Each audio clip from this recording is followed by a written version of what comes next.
Es un lugar de cierta extraterritorialidad,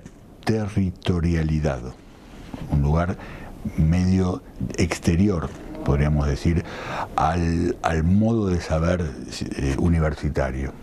El lugar del psicoanálisis en relación a la universidad tiene otro lugar porque, a diferencia del discurso universitario, el saber no se encuentra en el lugar de la gente.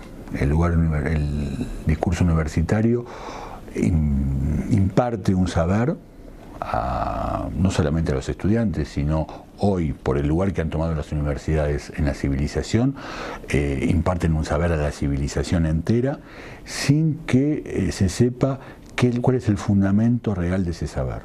El saber ha tomado un lugar, digamos, podríamos decir, casi mágico, y Claude Lévi-Strauss señalaba esto hace muchos años ya, como el lugar de una creencia, como el lugar que tenían las creencias en muchas sociedades, como él las llamaba, primitivas. Ese saber aparece como un saber mágico, ya que no se sabe finalmente cuáles son los significantes mayores, los significantes amos que le dan una legitimidad a ese saber. Y esos significantes amos quedan más bien del lado de una verdad de ese saber, como rechazados, como ocultos. Obviamente en psicoanálisis las cosas son distintas. El saber es un saber que el discurso analítico busca hacer corresponder con la verdad. Entonces, en ese punto hay una diferencia de estructura, podríamos decir, entre el saber analítico y el saber universitario. Yo diría que el psicoanálisis es un poco un convidado de piedra en la universidad, por el prestigio y por lo que ha aportado el psicoanálisis freudiano y lacaniano a las ciencias humanas, a la sociología, a la antropología, a la filosofía, sobre todo, muchísimo a la filosofía, a los últimos autores de estos 20 o 30 años. Creo que el psicoanálisis tiene ese lugar prestigioso que lo hace conservar de alguna manera, o que le permite conservar un lugar en la universidad, pero está, como siempre, con un pie fuera de la universidad. Es decir, justamente como tiene una estructura distinta al saber universitario, eso le cuesta, digamos, lo paga el psicoanálisis muy caro, con el precio del riesgo o de la amenaza de una exclusión permanente.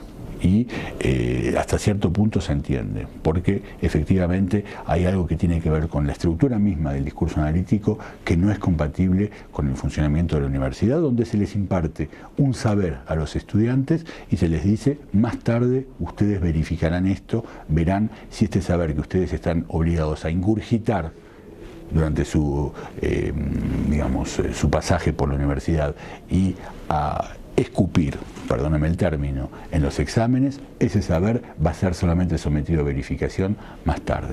O sea que hay algo ahí que finalmente deja en suspenso la relación de ese saber a una verdad, cualquiera sea esta.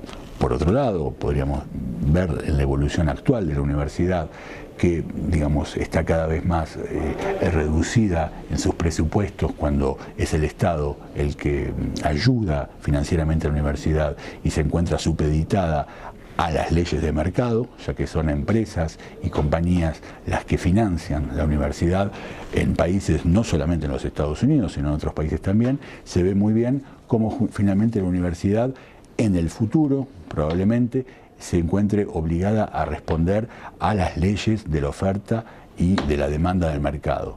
Nada de todo esto tiene que ver con la ética del psicoanálisis. Entonces creo que ahí hay otro punto, digamos, de disyunción radical entre un discurso y otro.